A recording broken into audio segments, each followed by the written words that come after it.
Today is Wednesday, August 5th, 2020. Coming up on Roland Martin Unfiltered, the census. Will black people and other minorities be undercounted? We'll talk with Congresswoman Barbara Lee of California about that.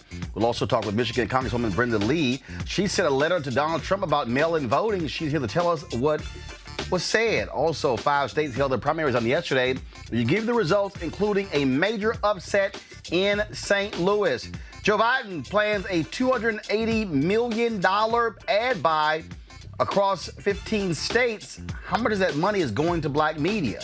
Speaking of Joe Biden, he is not going to be in Milwaukee for the Democrat National Convention. Who will?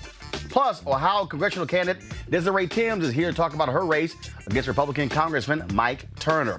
A recent Fed study shows that COVID-19 overwhelmingly hits counties with the most black businesses. And you meet a black business owner who's using material from Nigeria to make face masks. Plus, we have a new batch of anti-Trump ads to show you. And, of course, it's Wildin Out Wednesday. Comedian Cynthia Johnson, a.k.a. So Loudy, is here. Yeah, she's a little loud. It's time to bring the funk on Roland Martin Unfiltered. Let's go. He's got it. Whatever the biz, he's on it. Whatever it is, he's got the scoop, the fact, the fine. And when it breaks, he's right on time and it's rolling. Best believe he's knowing. Putting it down from sports to news to politics. With entertainment just for kicks, he's rolling. It's on go, y'all. It's Roland Martin, rolling with Roland now. He's funk, he's fresh, he's real, the best, you know he's Roland Martin now.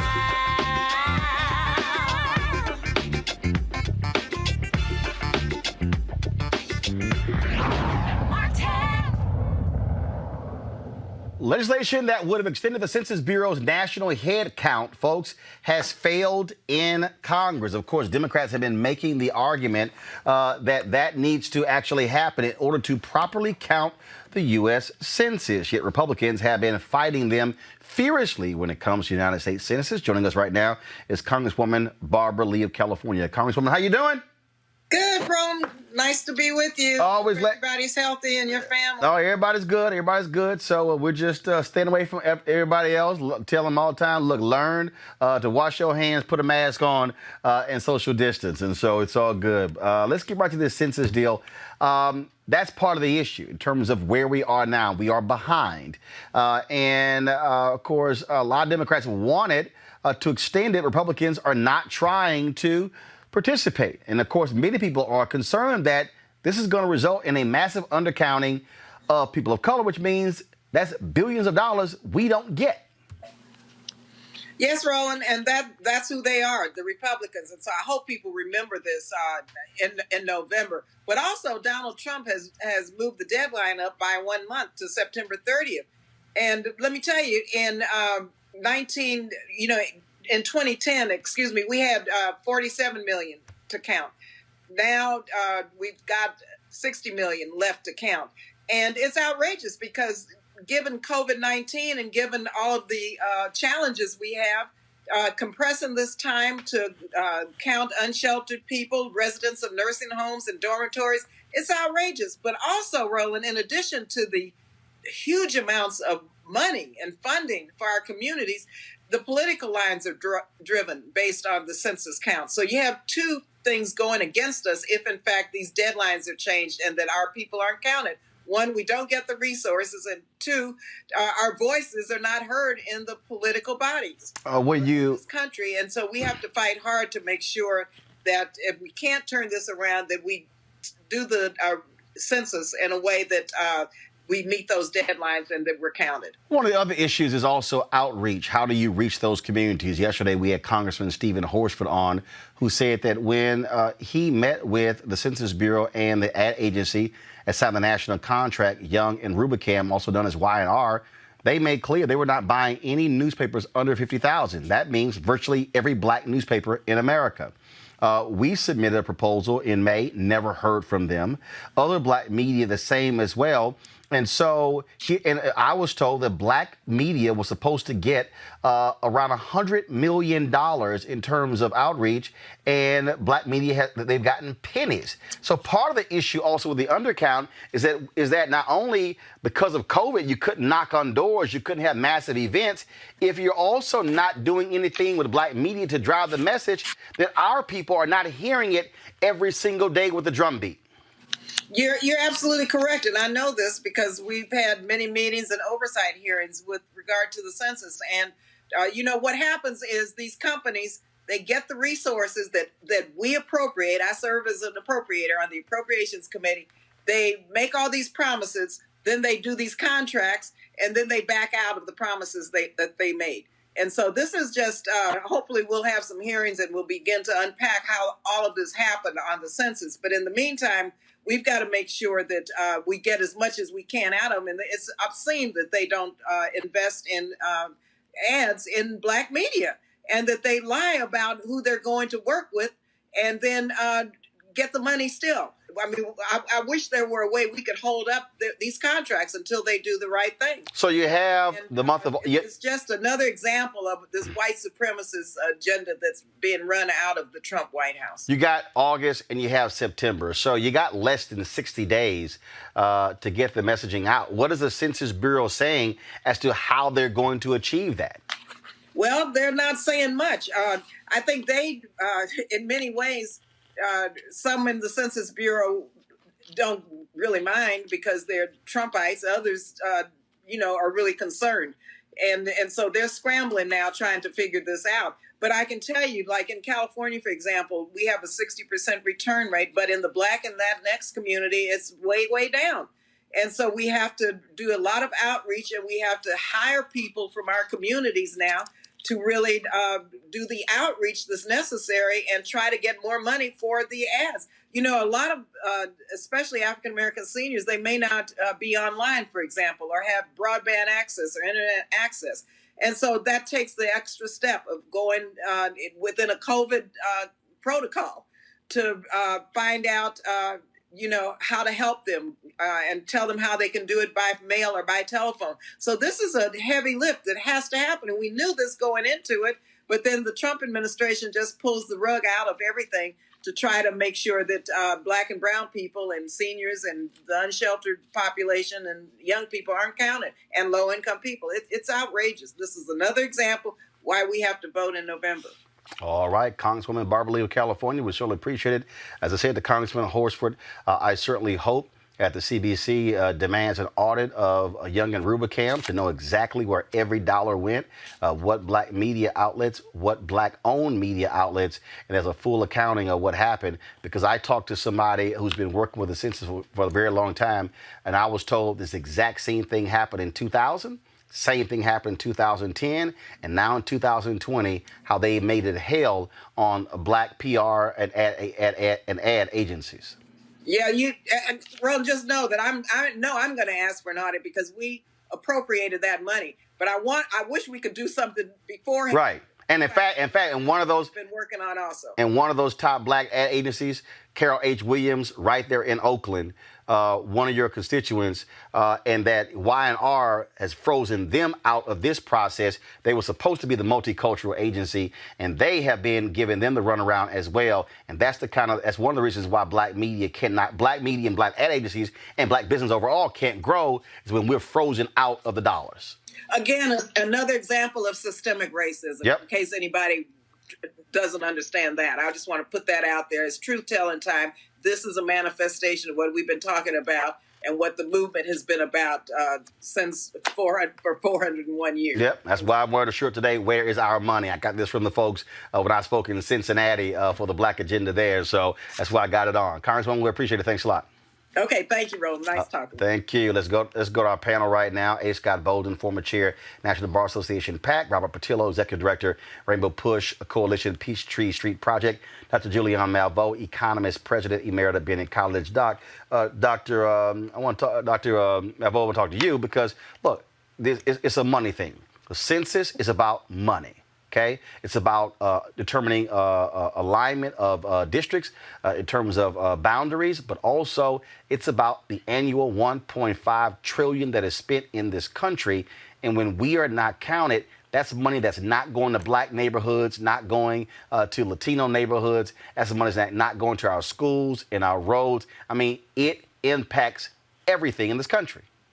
It absolutely does. It also impacts the drawing of congressional lines. But on the money side, I wish that I could ask a congresswoman, I may send her a text, why can't they pass legislation that says you have to do X, you have to have this much subcontracting, et cetera? I mean, they put conditions in all kind of legislation. And it would seem to me that this would be a place really to put conditions in. Carol Williams has been a seasoned advertising professional for a very long time. She should have a piece of that. But, you know, these, white boys, you know, it's interesting. They want it all. They really don't want to share it. They want it all. They're building on us. No, and that's precisely it. And Robert, that's what Operation Breadbasket came from, which, of course, morphed into Rainbow Push Coalition. And I keep saying this is how we are constantly remaining broke, having to beg for people, and then they throw out a couple of pennies or nickel, and then frozen out. And so not only are we screwed in terms of the black ad agencies, and not only are we then screwed when it comes to the black media companies, well, if you're not getting the word out and you're undercutting us, black people across the board get screwed when it comes to the census. You're completely right. And part of it is we have to understand that, you know, first day political science class, the first thing they teach you is politics is the question of who gets what when. And when you're determining who gets what when, it's all based on population. We're going to have redistricting and reapportionment all around this country. And what we saw in 2010, the last time we did this, was that black folks were systemically gerrymandered. They were redlined. They were packed together into congressional districts. They were broken apart to take away their voting majority. That's why you end up a state like Georgia that has a 35% African-American population, but a constitutional majority for conservatives in the House and the Senate. All statewide offices are held by Republicans who have not elected a Democrat in over a decade. That is because of realignment, reapportionment, gerrymandering. And if we do not answer those census questions, if we do not put ourselves in the arena to determine how exactly we will get access to the resources, we will be frozen out again, not just on the small business side, not just on the economic side, but on the political side. When we're talking about passing many of the large generational items that people are in large agreement on, the way that you don't get those things passed, even though having 65% of the American people agreeing with them, is by playing with the rules, gerrymandering, and blocking people out of the process. The thing, Scott, is, again, people don't understand connecting the dots. Let's just cut to the chase. In the last 20 or so years, 20 or 30 years, there's been one party that has been consistently wanting to undercount Americans, Republicans. And there's been one party that has been trying to count as many folks as possible, Democrats. This is where elections have consequences. And we're actually seeing this here. Republicans have not only on the federal level been trying to undermine the census, but in these various states. Texas, for example, said, we're not going to put any more money towards that. You're going, idiots. Don't you know that you're actually costing yourselves? But this was by design. Republicans have not been wanting to properly count folks because they frankly want to have as many white folks as possible to basically cut the influence of minorities. Well, it's the party of racism. I've tried to avoid using that term, but it is the party of racism. And this is Donald Trump's gift to the future GOP party. That is, giving less resources, investing less resources in our communities of color. It is the Mitch McConnell he gives to the future of the GOP party by these judicial appointments of incompetent people who are not approved by the ABA. The Republicans cannot win unless they have a policy of voter suppression, unless they have a policy of lack of investment and disenfranchisement of black and brown people. They want to cry foul when we use the R word. They want to say that they want more people of color in their party, but their actions say just to say something very, very different. We can call it out on them, but the reality is we need to vote, and we need to stand in line and vote, and we need to vote in large numbers all across this country. because not only can we beat voter suppression, but then we got to fight to make sure every vote is counted.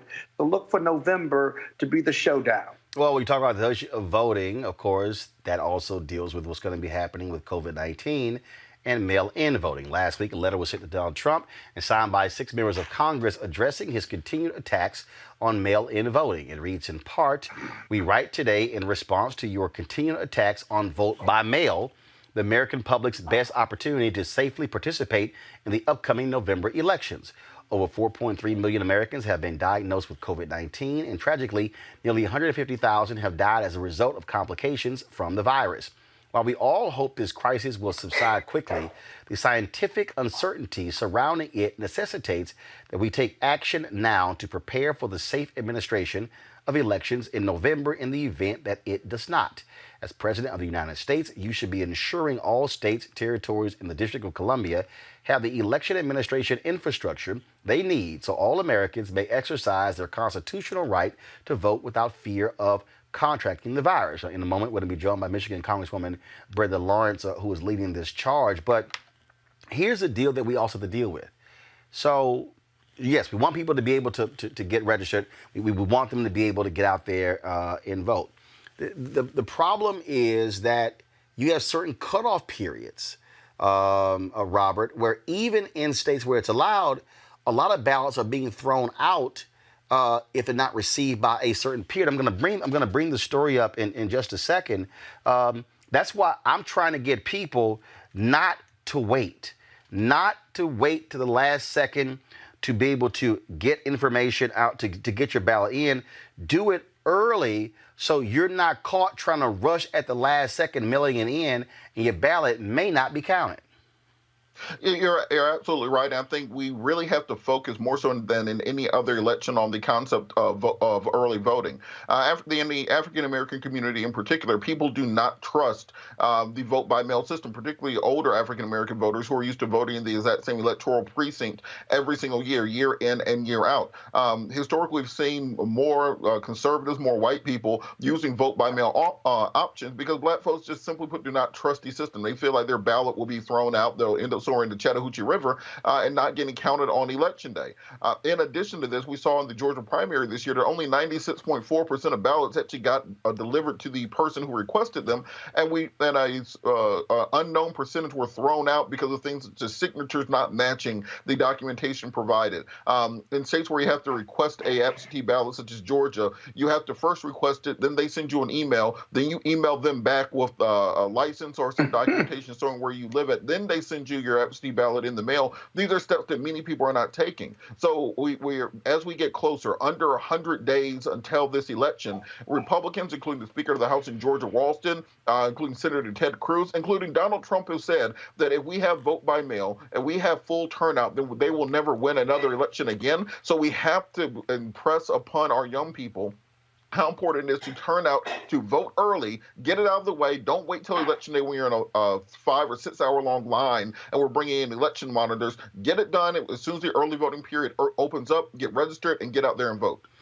The thing I'm sitting here looking at, this is a headline of a piece in the Washington Post, Scott. Trump just told us how mail delays could help him corrupt the election.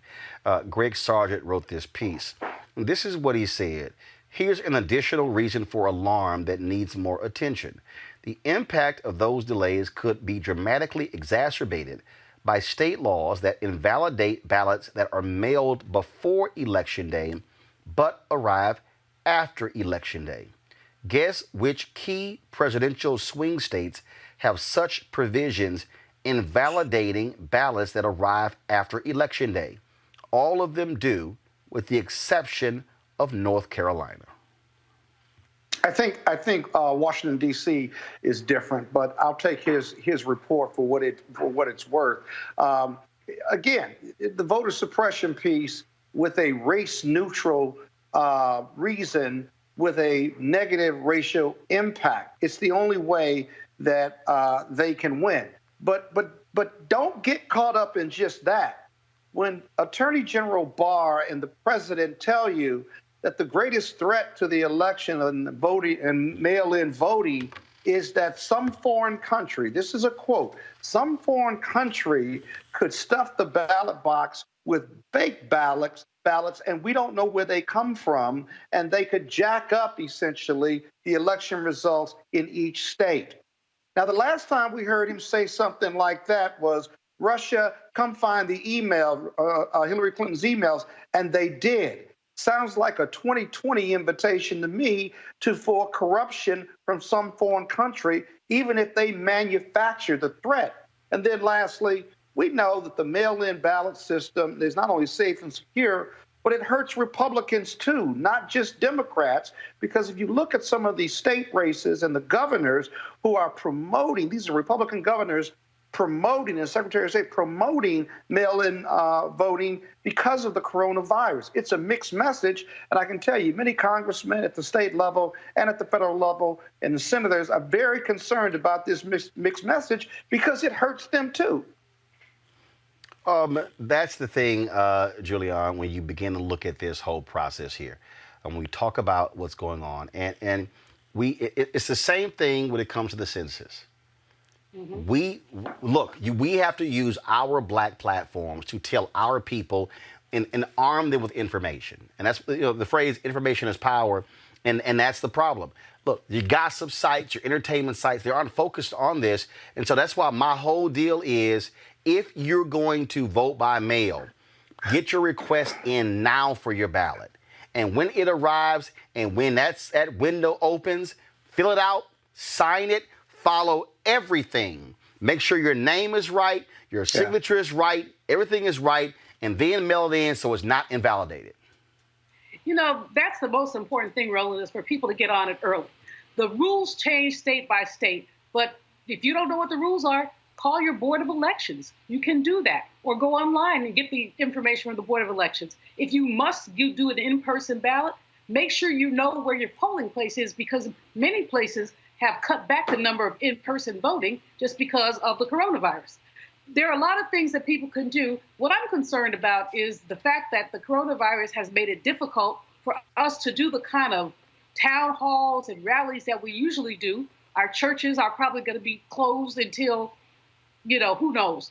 But usually we have, good preachers will encourage people to vote, and, many people will follow their minister's lead. So this is the most important election we have ever seen. And people say that every 4 years, Julianne, but this is really true.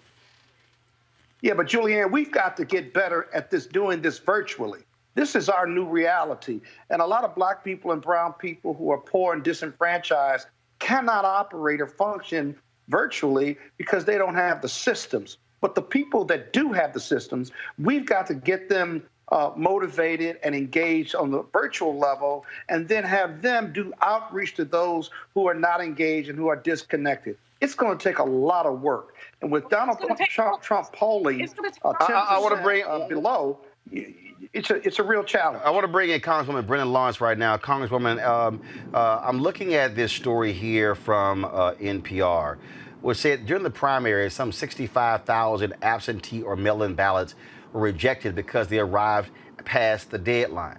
And this story says those who use mail-in voting for the first time, especially young Black and Latino voters, are more likely to have their ballots rejected because of errors, according to Charles Stewart, a political scientist at the Massachusetts Institute of Technology who studies election administration. You, in that letter y'all sent to Trump, make the point about it needs to be a clear and safe process. But this is going to be an issue that there has to be a massive education issues if people are going to be voting by mail and not going in person. You're absolutely right, and that's why we sent the letter. There are so many glitches and issues with this vote by mail. We must do it because it's our democracy.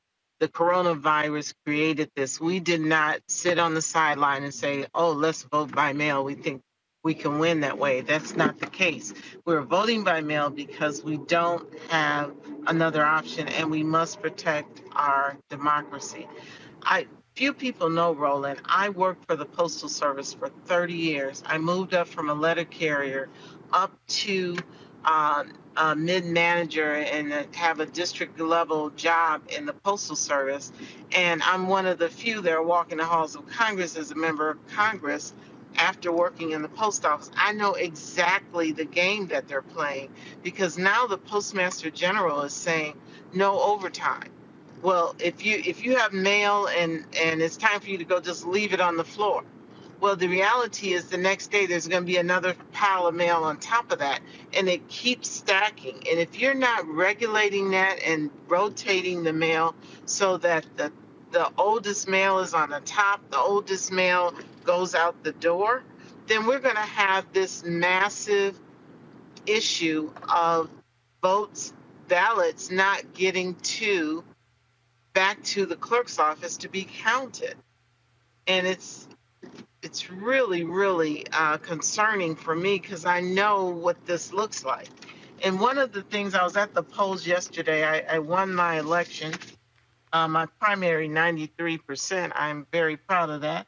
But I'm at the polls working, and this lady who was sight impaired, an elderly lady, had someone walking her in, holding her arm. She said, "I have not been out of my house since March. I am scared to death." She said, "But they kept telling me I had a ballot, but it never made it to the house, and I was not going to not vote." And there's so many people that are not going to be that committed. But we've got a lot of work to do, but we got to keep our thumb, our knee, our foot, whatever we need to do on this administration, because the Postmaster General is an appointee of the president.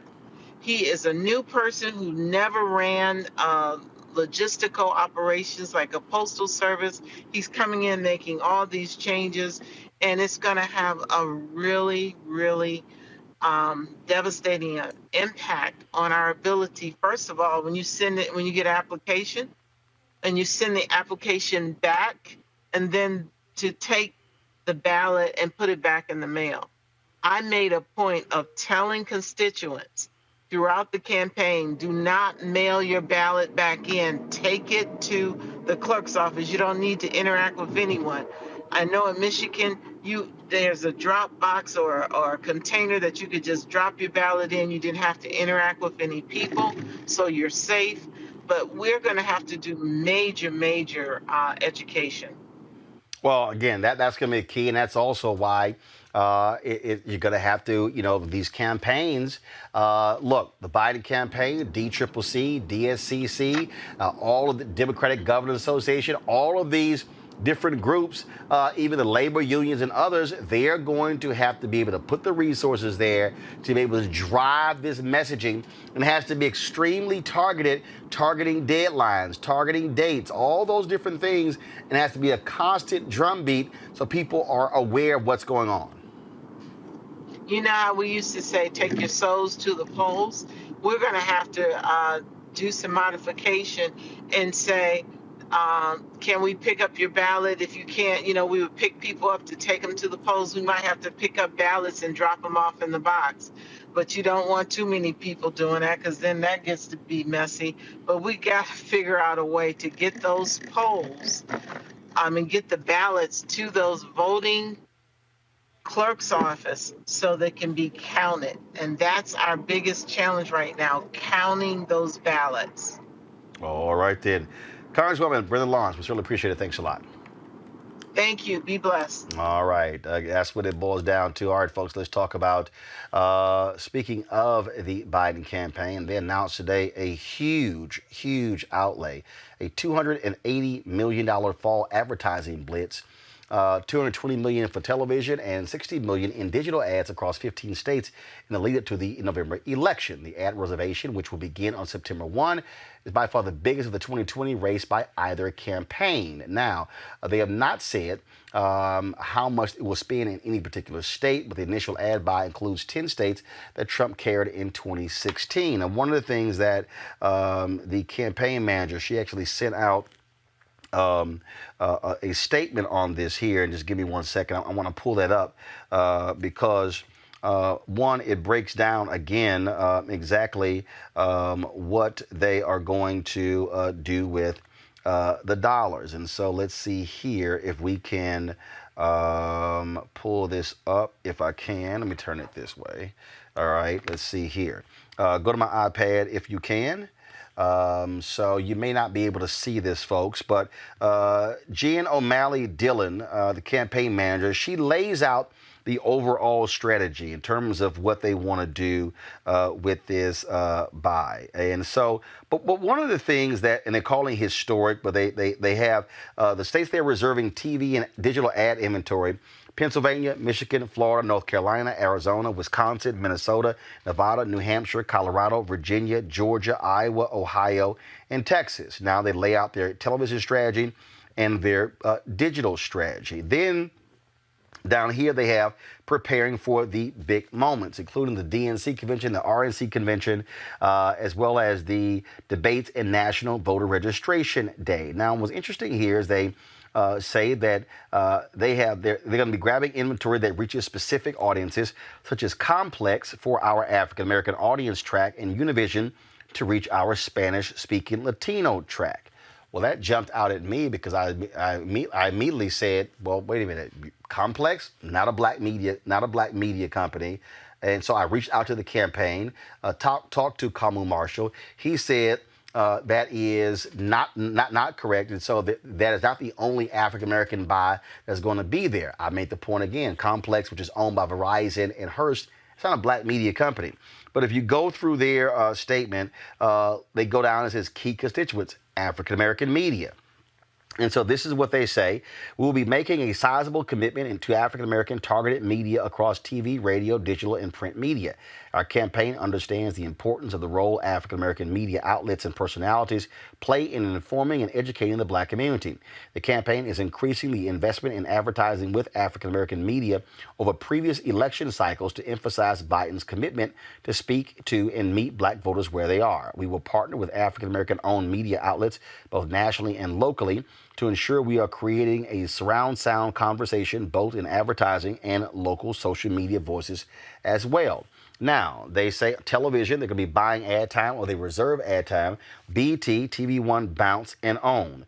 But digital, it says our digital reservation will reserve inventory on Complex, Blavity, Vivo, iHeart, and Pandora. And then they have radio. Now, I again said to them, hey, wait a minute. Under digital, only one black-owned company there is Blavity. I said Complex, iHeart, Pandora, Vivo. Those are not black companies. They shouldn't even be called African-American media.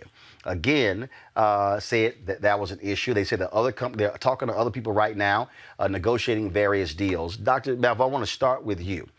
It's very interesting because when I put this out on social media, I had some black folks who were upset by saying, why are you rocking the boat? Look, we got to get Trump out. And I said, wait a minute, what the hell are you talking about? I said, I've been saying for years, I did a commentary just 6 days ago saying, don't have us operating as political sharecroppers. Here's the deal, Julian. If black media doesn't get the ad dollars from political campaigns, and if we're not getting ad dollars from corporate, like I talked about the whole issue with Y&R and the Census, so that's government money, then we're not getting money from these major advertisers. That's why black media is small. That's why black media can't hire staff.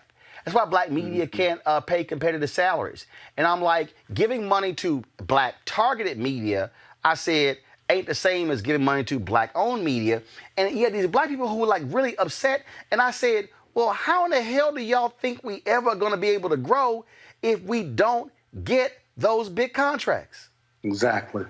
Anybody who's upset about you so-called rocking the boat needs to have their head examined, because we have seen Democratic conventions, Democratic primaries come and go, or elections, and we've seen black folks getting crumbs, getting very, very little. We have the capacity. Anything that we need to do, we can do. We have the capacity in our community. You ought to be having a big old chunk of change, because you have, I don't know how many million folks, but it's millions.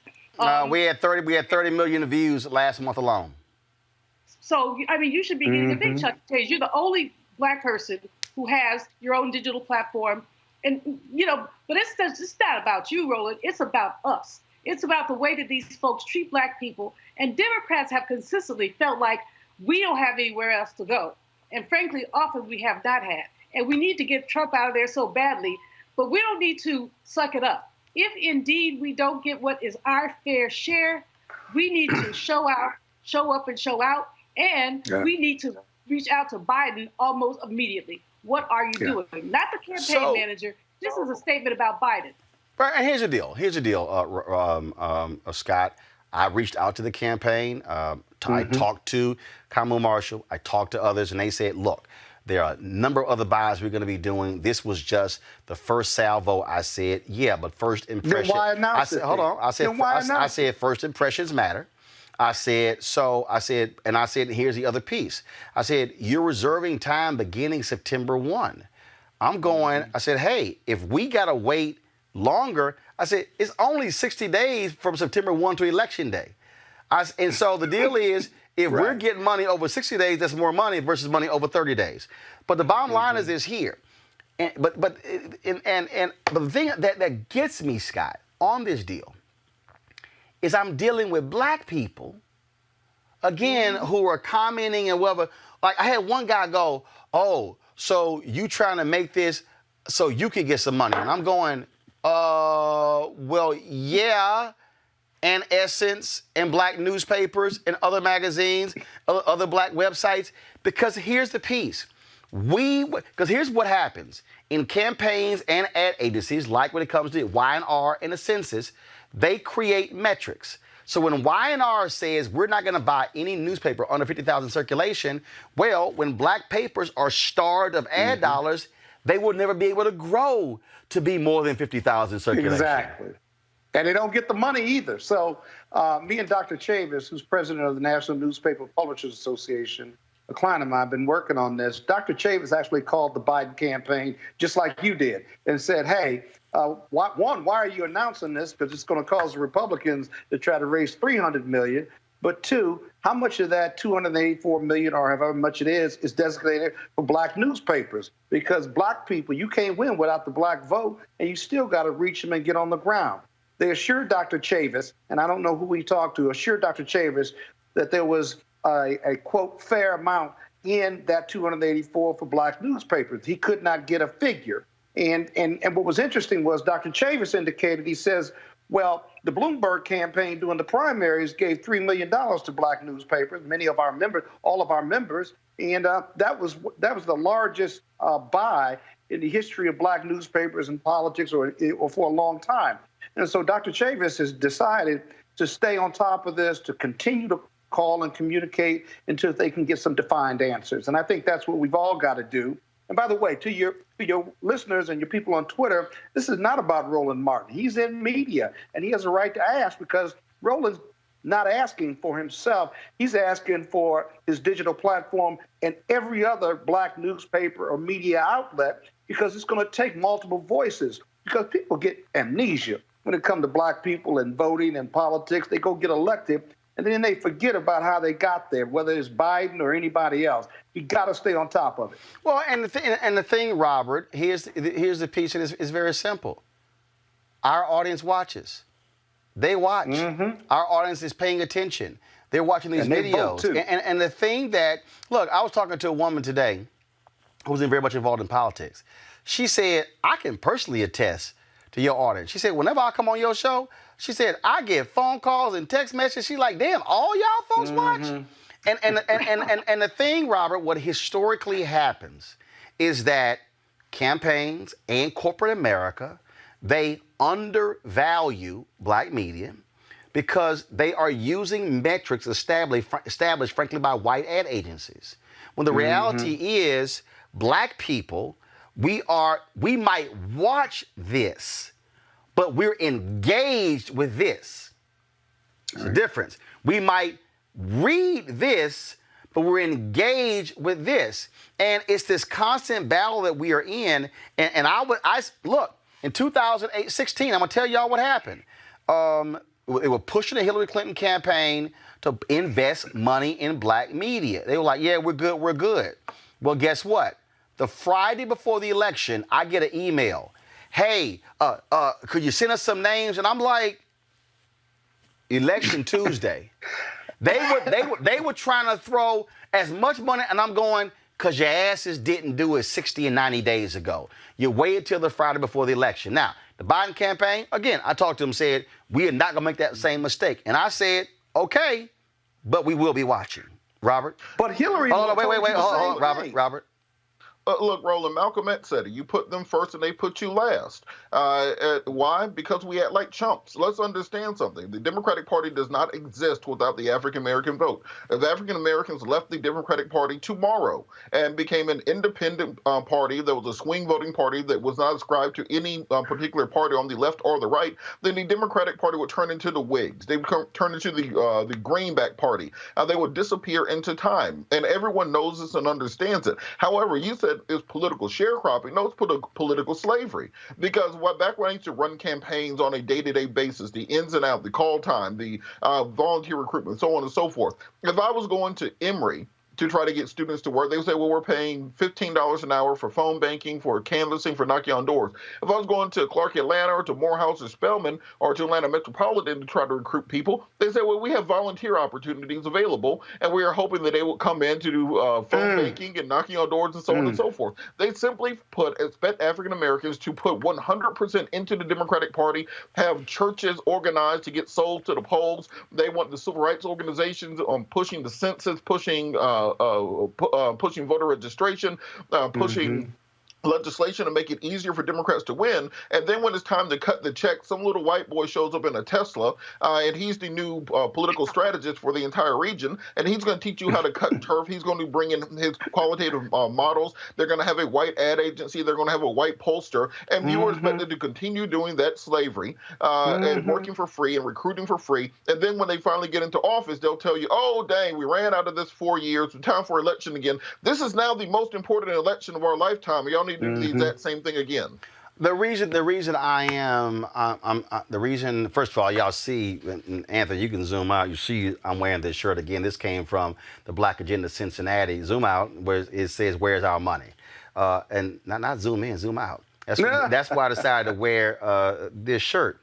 But what I'm trying to get every black person, and look, there are people who are watching this show who are white, who are Latino, and I appreciate y'all watching as well. But what I'm trying to get black people to understand is I need black people to stop being scared. I need black people to stop being afraid to do what Frederick Douglass said, and that is, power concedes nothing without a demand, never have, never will. He said, agitate, agitate, agitate. The reality is this. Black people have always had to demand our fair share. And what I need, and again, I really, really need all of y'all who are watching to understand what I'm talking about. Because this issue right here goes beyond the Biden campaign. It goes beyond the Republican Party. It goes beyond the DCCC, the DSCC, the DNC. This goes to the entire economic apparatus in the United States of America. It goes to the entire economic apparatus in the world. And unfortunately, what's happening right now in African nations, they're being forced to give up valuable resources because the only place they can get money from is China. And China is then dictating to them, Chinese workers must work on these projects as opposed to training African workers in those different countries to work on those projects. And so then what I'm talking about here, folks, is now coming to the United States. Do you realize $100 billion is spent every year on advertising? $100 billion. Do y'all realize that the Pentagon, the Department of Defense, annually spends $600 million on advertising? Now you got to ask, what black networks are getting that money? What black radio stations? What black newspapers? What black media companies? Now when you start going to the Department of HUD, they spend money on advertising. HHS, Commerce, Defense. You can start going, EPA, all of them, they're spending government money. They're spending government money, which is your money, taxpayer money, and that money is being funneled through completely white ad agencies, and those white ad agencies maybe are going to hire a black ad agency to work as a subcontractor. And then even if they do, that means that white agency is getting their money off the top and the black agency is getting a lower amount, which then means the black ad agency does not have the capacity to be able to get the main contract, which is the big dollar. So imagine, I need y'all to listen to what I'm talking about. Imagine if Carol H. Williams or Burrell or Univision or Fuse or the other black ad agencies got the big contract. You know what? Let me make it a little more plain. What if they got the big piece of chicken? Y'all hear the story where daddy always get the big piece of chicken at dinner? What if they got the big piece of chicken? Do you know who did this? Maynard Jackson. Maynard Jackson, 1972, Maynard Jackson is running for mayor of Atlanta. At the time, black people were getting 0.0012% of all city contracts in Atlanta. Maynard Jackson said, no, hell no, that's not going to happen. And so then when they were going to look to expand the airport, Hartsfield Airport, Maynard Jackson said, he said there will be tumbleweeds that will be rolling down the runways before I allow this to happen, and black companies don't get a piece of it. But let me also explain to y'all what he did. What he did was he broke up the large contracts. Because see, y'all, I cover City Hall. I cover county government. I need y'all to understand I know what the hell I'm talking about here. You cannot bid on a prime contract unless you been a prime. Some of y'all didn't catch that. You cannot become a prime contractor unless you've been a prime contractor. So if black firms are always subcontractors, which means we're always getting a smaller amount, we never get to be the prime. So Maynard Jackson said, oh, well, the black firms don't have the bonding capacity, the insurance, or the capital to be able to manage the big contract. So we're going to break up the big contracts into smaller contracts to allow the black firm to be able to qualify.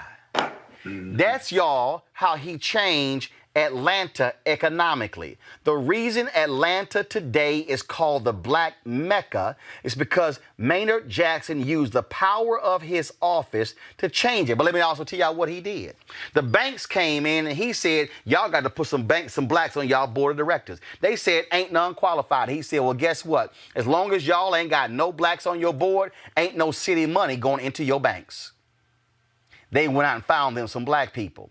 Then he said, I need y'all to extend lines of credit to these black businesses because they can't afford to float their businesses for 6 months. They were like, we don't do that. He said, well, fine, city treasurer, come here. Take the city money out their banks. They, oh, wait a minute. Why do y'all think when Maynard Jackson was no longer mayor, not a single white shoe law firm in Atlanta would hire him to be a partner? He had to go to Chicago to become a partner in a law firm because the white firms in Atlanta were so pissed off at him that he used economic reciprocity to ensure black people got money. So what I need y'all to understand, when y'all hear me talking about this stuff on the air, I need you to understand that when we put pressure on political campaigns and put pressure on Y&R and put pressure on other agencies and other companies, then we have the ability to do this wide shot, Anthony. Then we have the ability to be able to build sets like this that were built by a black set maker. Then to be able to install a new lighting system that was installed by a white lighting company. And we would not have to sit here and beg y'all to send in donations in order for us to do our job if black media companies were able to get their fair share of the advertising dollars. And guess what then happens? When we are able to get our fair share of the advertising dollars, then we can also then begin to hire African Americans and others to do more work. Then our staff can be more than 5 people. It can now be 10 and 15 and 20 and 30 and 50 and 100. Then we can grow to be able to the size of the New York Times and the Wall Street Journal and CNN and MSNBC. And now all of a sudden, while we are doing that, we're then able to hire more people, create wealth, and build. Everything I just told you starts with us getting our fair share. So don't sit here and say, how dare you make a demand? That's what the hell you're supposed to do. Otherwise, we will never be able to grow. We will always be small, and we will always be begging somebody, please, can you give me a nickel, when we've actually earned the full dollar. Going to a break. I'll be back. Roland Martin Unfiltered. You want to check out Roland Martin Unfiltered? YouTube.com/Roland S. Martin. And subscribe to our YouTube channel. There's only one daily digital show out here that keeps it black and keep it real. It's Roland Martin Unfiltered. See that name right there? Roland Martin Unfiltered. Like, share, and subscribe to our YouTube channel. That's youtube.com/Roland S. Martin. And don't forget to turn on your notifications so when we go live, you'll know it. All right, folks, let's talk about what's happening in campaigns. We've had a number of people who are running for office on this show. Folks who are out there. Yesterday, we had some races that took place in Missouri. We'll get to that in a second. But in Ohio, Desiree Tims, she is trying to run for Congress's Ohio 10th District. The Dayton native is determined to unseat Congressman Mike Turner and flip her district seat blue. She joins us right now. She, of course, how you doing? Hi, how are you? Doing good. So what are the top issues that you're focused on, and what does your district look like? I mean, is it a purple district? Is it a largely red district? What does it look like? Yeah, so my district is purple. My district is surrounded by, it's the city of Dayton and surrounding areas. We have more than 5 colleges and universities, including 2 HBCUs. What we know to be true in my district is that in 2012, African-American voter turnout here was 74%. And in 2018, it dropped to 43%. Wait. Hold up. What'd you just say? And it was how? Go ahead again. 74%. In what year? In 2012. 74% in 2012. That's right. That's the presidential election. Turnout. 74% black turnout. And it dropped to what in 2016? 43. Wow. So we have to make sure that we're turning out to vote and that we're showing up. My Republican opponent has been in office for decades, and it's time for change. I'm the granddaughter of sharecroppers. I'm born and raised here in the great city of Dayton, and I'm a proud product of the Dayton public school system. And we're fighting for change and opportunity and hope. People are tired, and we've had enough. And so I am thrilled and honored to be the first African-American Democratic nominee and the first woman to represent this district in Congress. You've gotten backing from Senator Kamala Harris, Senator Cory Booker, and others. And so what is the strategy there? Because so when you look at those particular numbers, in 2016, what was the margin by which Turner won re-election? I'm sorry, 2018. Yes, he won by several points, and we know that we can't let that happen again. We have to make sure that we're turning out the vote. But more importantly, we have to make sure that in Ohio, where we've seen efforts to suppress the votes around election time, we see billboards that pop up in African-American communities from Dayton down to Cincinnati on I-75. There are voter intimidation signs that say if you vote or you misspell something or you do this wrong, you're looking at felony jail time. We have to make sure that we're stopping that from happening so that people feel comfortable voting. And that's going to be key to this election. We have the numbers on the ground. Frankly, we have the momentum. I've outraised my Republican opponent. Last quarter, I outraised him 5-1. We're running a people-powered grassroots campaign, and we have the numbers and the energy on the ground to show it. This is going to be a turnout race. We need everyone who's eligible to vote, everyone who can register to vote and turn out, because we are going to be dependent on people getting to the polls and mailing in those ballots. And if you are mailing a ballot, you may need 2 stamps. A lot of people who voted in the primary by mail, they used 1 stamp, and it wasn't enough to get the ballot all the way to the box. And so we have to make sure that happens here in November. Everything is on the ballot. And when we talk about that, obviously, it's a process there. But look, turnout. What are the issues that you're raising specifically to get African Americans to get out to vote in your district? Yeah, so in my community, we were once a booming area with General Motors and manufacturing, and we have been trying to rebuild since the 2008 recession. We have an amazing Air Force Base, Wright Pat Air Force Base, which we're trying to expand and build jobs for people here in the community. Here's what we know to be true. We have a lot of people who graduate from some of the local colleges and universities, including our HBCUs. And we have a lot of people who are working at GM and the mom and pop subsidiaries, part of the supply chain, earning $25 an hour, and they had a union card, and those jobs are gone. So what I'm talking about on the trail is economic justice.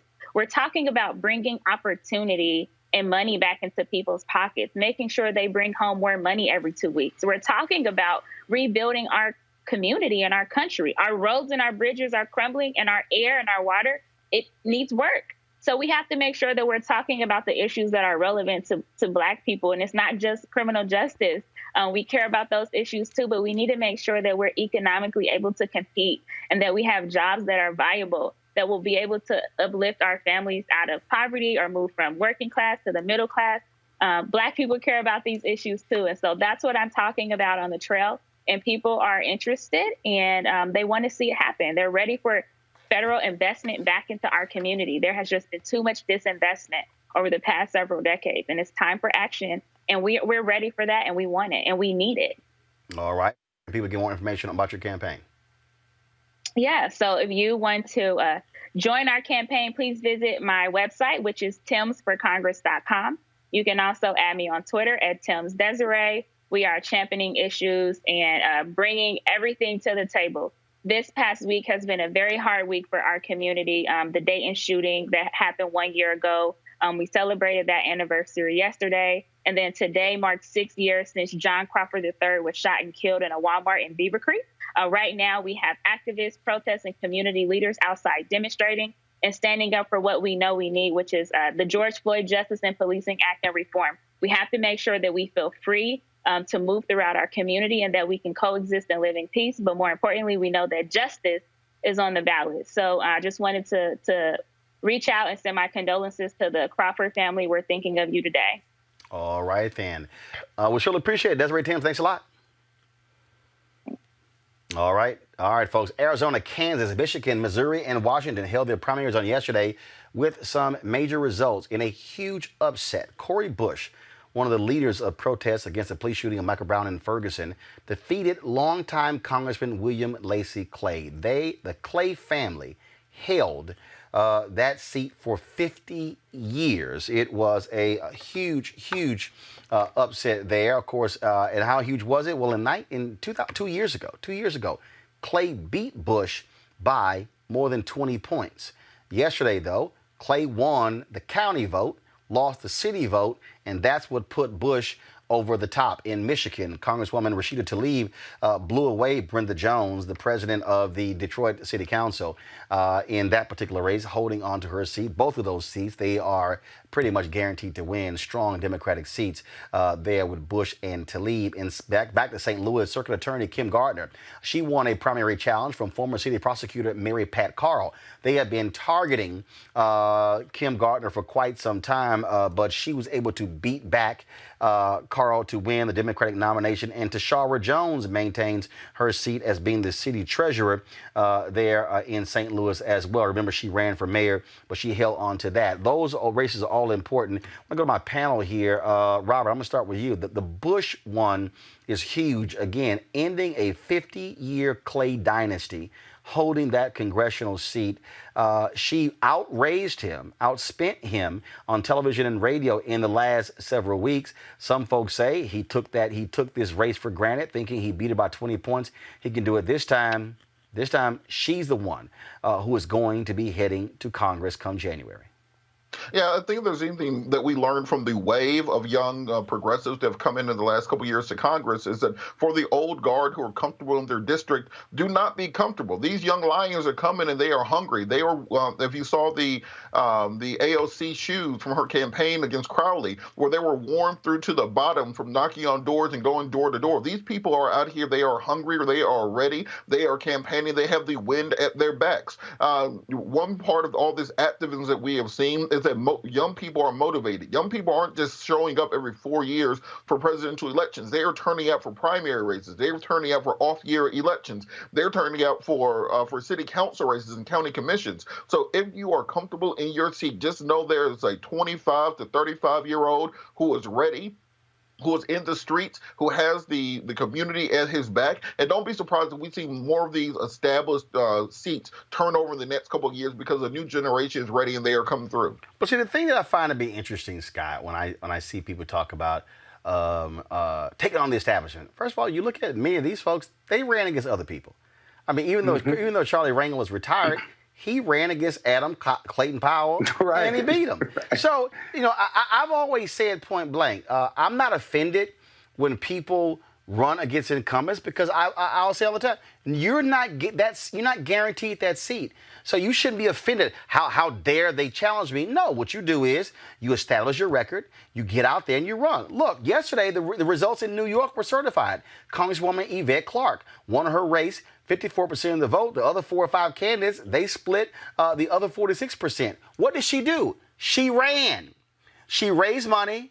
She talked about her record, talked about being the only black woman in the New York delegation, and she ran hard. That's what you're supposed to do. I don't get these people who somehow act like you're like, oh my God, how dare they oppose me? I got to go out and campaign. Yeah, it's not your seat. It's the people's seat. Yeah, but here's the problem. 50 years of reign. That's more than a dynasty. That's something else. That's a documentary in regard to leadership in that jurisdiction. That's one thing. That's a huge upset. But secondly, when you hold that seat as an incumbent and the accoutrements of being a federal elected official, you're called honorable. You're feted wherever you go. You have offices and accoutrements that you would not have unless you were very successful in the private sector. You get comfortable. You start to believe in yourself, what's real and even not real. You still believe that. So you do develop a sense of entitlement. The reality is, though, with Black Lives Matter and the young people becoming more active, they're not afraid to take on an incumbent because they don't see the establishment, the CBC, those who get reelected every 2 years, are seen as the establishment, right? And so they're not afraid because they're not being responded to, and our people keep dying. And so one way is to raise money in March, but another way is to run for office and change leadership. And hopefully Cori Bush and others won't become complacent and entitled to the political process. They are subject to the same danger. Well, Julian, it's real simple, and that is you run, sometimes you lose, sometimes you win. The point I'm making is this here. I don't care who you are. There is no one who is entitled to a political office. If a young upstart was to run against you, you run against him. And the bottom line is, look, Lacy Clay beat Bush by 20 points last time. And so what you got to do is when you're in the House, you got to run every 2 years. There's no guarantee. And so you got to run. Julian, go ahead. Hold on. Julian, go ahead. I'm very impressed by Cori Bush. I was watching MS today, and then I went and looked her up. She looks amazing for any number of reasons. She's a single mom. She has been evicted before. She only got really civically involved after Michael Brown was killed in Ferguson. And she has basically built a political machine for herself. Meanwhile, as Scott said, as you said, Lacy Clay probably got complacent. Some of the things that I read from the St. Louis paper indicate that he may not have spent very much money on advertising. Why? Because he didn't think he had to. This woman has been taking it to the streets, walking the streets. I'm highly doubtful, but I don't know as a fact, that Lacy Clay did the same thing. So we're going to see a lot of this. These young folks are not going to be turned around. In contrast to Lacy, let's look at Maxine Waters. She's had opponents for the past 6 or 7 elections. There ain't nobody going to get rid of Maxine because Maxine is involved in her community. She walks the streets. She knows people. She spends money. So, she one time said, yeah, they can keep on coming. And that is where you have it. But what you do have going on, though, what you do have that's happening is you have folks who are supporters of Bernie Sanders, Alexandria Ocasio-Cortez, and others who say that these are corporate Dems. You see them, for instance, they try to target Congressman Gregory Meek in New York. A lot of these folks, they say that Congressman Hakeem Jeffries is a corporate Dem. But here's the whole piece. I don't care who you are. You got to run.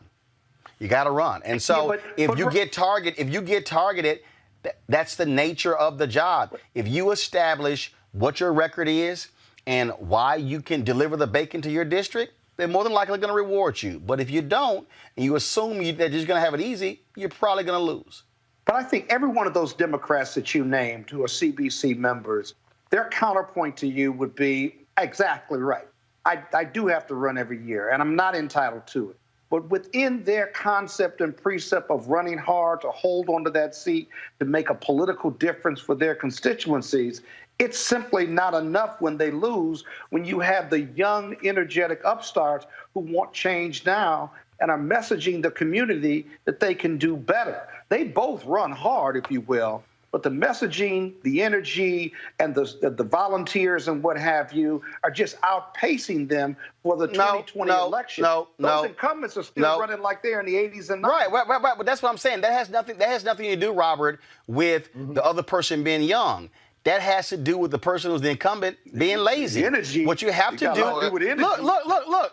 Maxine, no. Follow me here. Julian just said it, Robert. Maxine is 81. They call her Auntie Maxine. She is Congresswoman Maxine Waters is 81 years old, but has this whole generation of young people because she is speaking to the issues. That's the point, Robert. Yeah, and no, it's interesting you say that because, for example, the late John Lewis, who recently passed, everyone in Atlanta has a selfie with John Lewis, and when he passed, they posted it. Why? Because he was omnipresent in the community. He ran his last race the same way he ran his first race. When I was in college and was cutting keys at Home Depot, working in the hardware department, John Lewis would come in and we would literally have a 45-minute conversation with a 19-year-old kid making minimum wage. That is how you run for office. Many of these Congress people don't even live in their own district full time. They get houses or apartments in the District of Columbia, Northern Virginia, in Maryland, and they spend most of their year there. They feel like they can simply run on name alone, not have to be responsive to the needs of young people, and when they say corporate Democrats, that means your voting record is such that you are putting the interests of the corporations that fund your campaign ahead of the interests of your district. And if you start thinking that money is the same thing as power, you will soon find yourself on the outs with the people in your district. So it's regular mathematics that if you're not responsive to the people in your district, you're not going to be representing the people of your district much longer. And look, I'll give you an example. Congresswoman Joyce Beatty. It was an upstart who ran against her. Beatty went out there, campaigned, debated her, and she crushed her. That is called you gotta run. All right, y'all. Right. Here's the whole deal. A whole new batch of anti-Trump ads that have been dropping left and right. We're going to show those right now. Talk about them with our panel. Roll it. Take a look at some of these charts. In numerous categories, we're lower than the world. Let me explain. Well, the test right here, take a look. You can test too much. You do know that. What it says is when you have somebody that has it, where there's a case, we're last. No, but you're not reporting it correctly. We have cases, our testing, I believe, this is the testing, Check it out. New cases, new cases, new cases. The top one, that's a good thing, not a bad thing. We test more, now take a look. Death is way down from where it was. Take a look at this. These are the tests. It leveled out and it's going down. But you have to look at this. This is, where it was is much higher than where it is right now. But you don't know that. That's my report as of yesterday. Wait a minute. You have to go by look, here is the United States. You have to go by the cases. What's called science. We have more cases. Don't we get credit for that?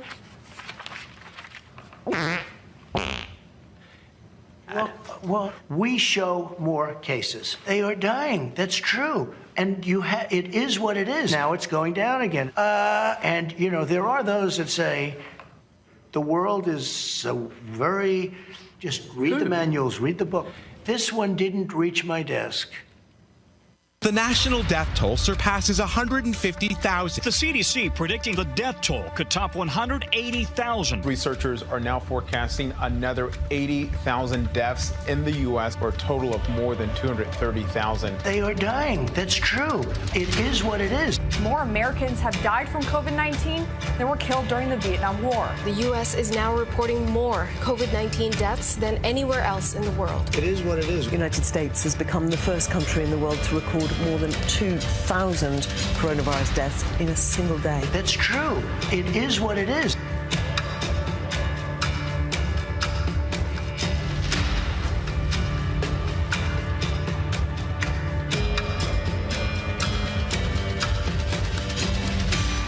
President Trump gives lots of jobs to his son-in-law, Jared Kushner. Insiders whisper he may be even more powerful than Trump. But like his father-in-law, Jared's not up to the task. This pampered princeling has never met a problem he couldn't f*** up.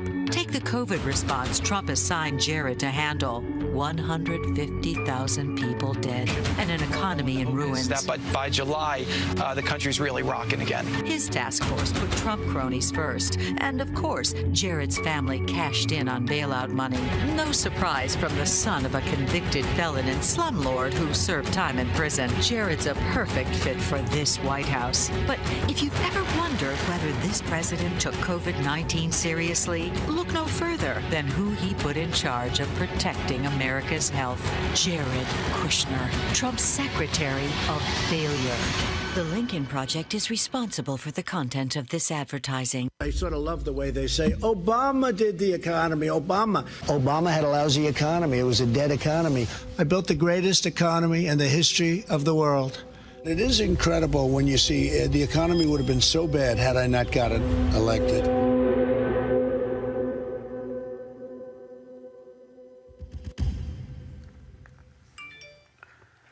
I gotta admit, Robert, that one where they had Trump talking to Trump from that Axios interview, my God, that was genius. True, but the issue I have with ads such as that is, one, they do not have a positive message of why you need to vote for the other candidate. That's a suppression ad, and I think the people who are Trump's base have been consistent for 5 or 6 years now that there is no suppression ad that's going to get them to turn against Trump. He can say drink bleach and shoot up Lysol, and he'll still have the same 42% of the country supporting him. So I don't know what voters that's actually going to flip. And then on the practical side, you could cut together clips of Joe Biden doing the exact same thing for the most part.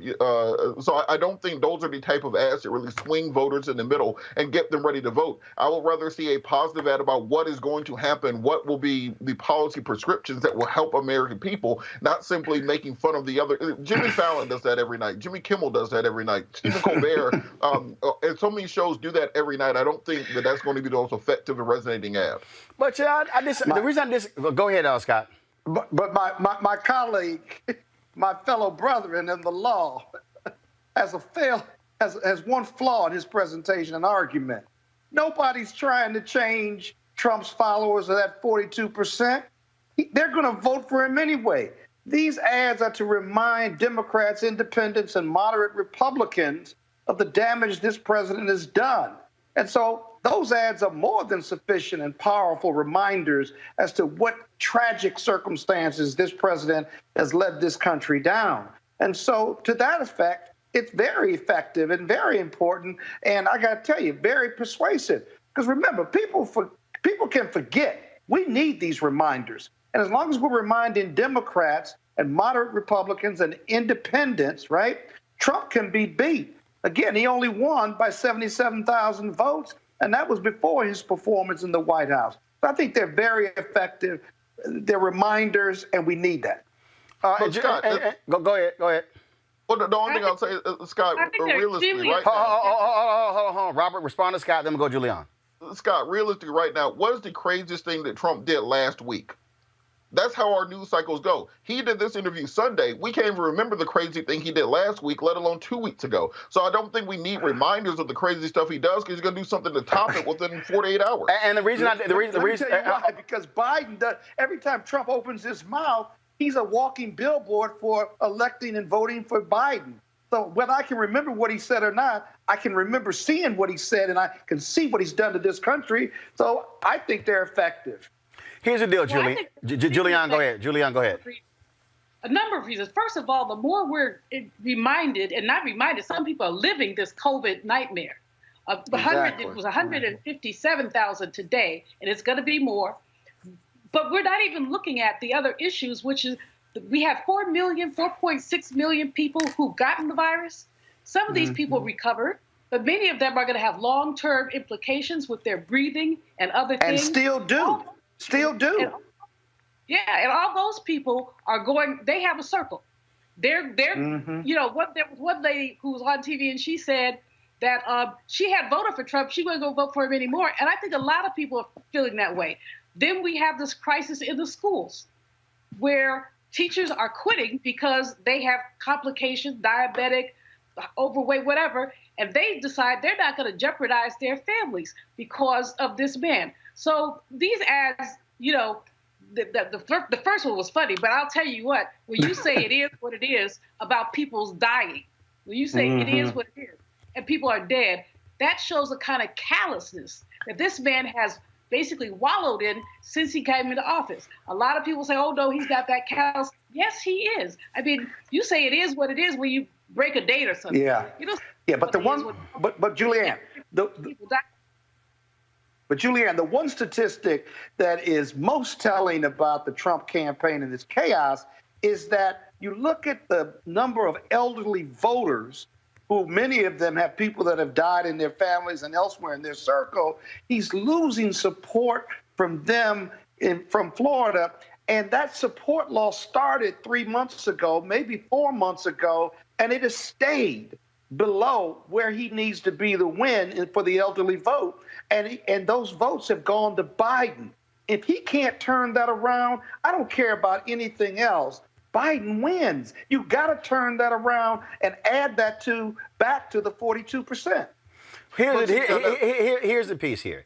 One second. The reason, first of all, these ads don't appeal to Trump's base. Trump said, I could shoot somebody on Fifth Avenue and they're going to still support me. That's not the issue. But you do have, when you start breaking down the numbers, you have, to Scott's point, Robert, you got older white voters. Biden is peeling them away, okay? Last night, Missouri became another state that actually expanded Medicaid, the 39th state to do so, in the face of Republican opposition. What you also are doing is here. Trump, on one hand, is lying about the COVID-19 response. What these ads are doing is saying, he's lying, this is actually what's happening. And so you have to have that, because what he will do is he will label everything fake news, everything is false, everything is rosy, but you got to keep pounding that, and they remind people, he was in charge, he was in charge, he was in charge. And here's the deal, they're not getting better in August. It's probably not going to get better in September. So you got to keep reminding that, and by reinforcing that this dude is evil, it's also about driving up your side to have the intensity, say, absolutely, I'm going to vote. And if I don't vote by mail, damn it, I'm going to risk standing in line to get vote. That's why those ads work, which is why Republicans always ran negative ads against Democrats. Negative ads do work. Roland, this time last week, President Trump was singing the praises. About what's going on. Republicans know that they're losing support. You can see it. And you know that Biden has steadily increased, not a lot, but a little bit. Our challenge is to get especially younger people excited about Biden. And that may be difficult, but at least excited about getting rid of Trump. If you look at 2016, look at 2012, 66% of Black folks voted. By 2016, we had dropped down to 59%. If all those people voted, Hillary would have been president. But she didn't, as you say, Roland, she didn't give any money to Black media. She didn't pay attention to her base until the last minute, and that's why she lost. So basically we have to excite the young people. Last election, this young sister told me she didn't like Hillary. I said, you don't have to like her. She ain't coming to your house. So we have to get people to say they'll vote for Biden no matter what. And that's our challenge. That's our charge. Only 30% of young African Americans voted in 2016. Robert, go ahead. Robert, get in. Yeah, but Roland, my point is that to Dr. Malveau's point that she was just making, negative ads are not telling people to vote for Biden no matter what. To her point about the number of people who are going to have medical bills, people are coming out of the hospital with COVID with $70,000, $80,000, $100,000 in medical bills after being on a ventilator for a month. I would like to see an ad telling us how exactly the Democrats are going to fix that if they're in office. We're going to have an educational gap for children who have been out of school for a year or 2 years by the time they can actually re-enter the classroom. I'd like to hear what the Democratic plan is to fix that. But Robert, these ads are not Democratic ads. They're Republicans against Trump. Look, the point is that this time last week, Donald Trump was singing the praises of a doctor who believed in demon sperm impregnating people causing disease, and then the next day he said he was going to suspend the election. Less than 7 days later, none of us remember that because something crazier happens every couple days. So campaigning on Trump doing crazy stuff is not effective because he's going to out crazy himself. Well, actually, Robert, you're wrong because it is effective because when you talk to Republicans and when they look at what's happening, how Republicans have lost massively in the suburbs of this country, Donald Trump is down 12 plus points with white women. He is down against Joe Biden, against white folks with a college degree. It actually is working. It is working. But can he turn it around? Hold on, wait, Julian, then Scott. The Lincoln Project is a Republican project. These are moderate Republicans, but they're not all moderate. They just cannot stand this man. They can't stand what's happening to our country. We are international laughingstock. And so these are Republicans who want to get rid of him because they don't believe that we can sustain this kind of foolishness for another 4 years. Robert, final comment. I'm sorry, Scott. Scott, go ahead. These are Bush and Reagan Republicans who are working with Democrats on these issues, but they care about the country and they certainly care about the democracy and the Constitution. They're purists, if you will. They don't love Democrats, but they know to be better, they've got to get rid of Trump. And so far, he's got no answer. And Robert, here's the piece. The ads that you're talking about, that's Joe Biden's responsibility. He's going. So these ads are from other groups, not Joe Biden. We already said they're going to start rolling out come September 1st. You likely are going to hear those ads. And also remember, Joe Biden has been giving those speeches. He's been giving economic speeches, education speeches, what's the coronavirus plans. But guess what? You don't see the national networks giving that level of attention when he gives those speeches. Robert, final comment before I go to my next story. Yeah, final comment is that all these outside groups, these 501c3, 501c4s that are on the progressive side, need to be buying up as much ad time on this show as the Lincoln Project and other groups are, because if you want us to turn out, you're going to advertise on our outlets. Well, yeah. I mean, first of all, it got advertised, but what the Lincoln Project is actually doing with their ads, they're buying time specifically on Fox News. What they're doing is they're targeting folks because what they understand is that the people who watch Fox News aren't all hard right. And so what they're doing is they're also there just to piss Trump off because they know that's all he watches as well. So we'll certainly see what goes on. All right, folks. They've said that in interviews. All right, folks. As you know, they've been on the show here. As you know, we like to feature black businesses here on Roland Martin Unfiltered. Today's business owner has an interesting story to tell. Whenever Mapadi Diop's mother traveled to Nigeria, she would return with rolls of Ankara, a boldly colored and patterned fabric used throughout West Africa. Well, today he uses that same material to make masks and other clothing for his business. Diop, what's up? How you doing, Roland? All right, then. So you're making these masks. So are they N95 masks? Are they just the cloth version? Let's talk about these masks. They're just a cloth version. It's 3 layers of 100% woven cotton and elastic straps that go behind your head. They're not personal protective equipment, nor are they an adequate substitute for PPE. So when did you start doing these, and how have sales been going? We started doing them April 16th. In April, we were going to put out our fourth collection of clothes. Typically, we make shirts, bandanas, shorts, all sorts of fun clothing, but that was delayed due to the crisis, and our customers contacted us to ask if we would consider making masks. We put those out on April 16th. The original purchase order we had was for 600 masks, and then as of last Tuesday, we've sold over 100,000. Wow, 100,000? Yes. I bet that even surprised you. It certainly does, and I'm sure we really wish it were under better circumstances. But we're happy to just continue making things people like, and that we're able to help out in our own small way. Now, where are you manufacturing these masks? Baltimore, Maryland, and Los Angeles, California. So you have. So how many employees do you have in both locations who are outputting these masks? Diop is just me, Mapate, my co-founder, Evan Freed, and then our intern, Ivan. We have manufacturing partners in Los Angeles and Baltimore who have roughly 15 to 30 employees. It's only really 15 at a time because they're practicing social distancing measures and following public health guidelines. Only 15 workers or 15 masks? 15 workers at a time, but there's roughly 15 to 30 employees at each location. Gotcha. And so, how many? How many are you producing per week, per month? Per week, we do about 2,000 a day, so anywhere between 5,000 to 10,000 per week. And then in the month of July, we sold about 49,000 masks. What do they cost? They cost $15. And so the material that you're using, were you previously using that for clothing, and then you shifted to this? Yes, we were. We were previously using it for clothing. As COVID became more serious, there started to be shortage of things like nylon, things like lining, because we were preparing to put out our clothing. And a lot of those materials also are used for personal protective equipment. We talked it over with our manufacturer, and he was able to get a hold of some elastic, and we just took it from there. Well, I mean, it's interesting how we had a sister on guys, remind me, was it Black Mom's Tea? I think that's what it was. I think that's what it was. And so what she did was, she makes vodka. And then she shifted. She shifted to making hand sanitizer. She'd already sold out her allotment for 2020 in alcohol.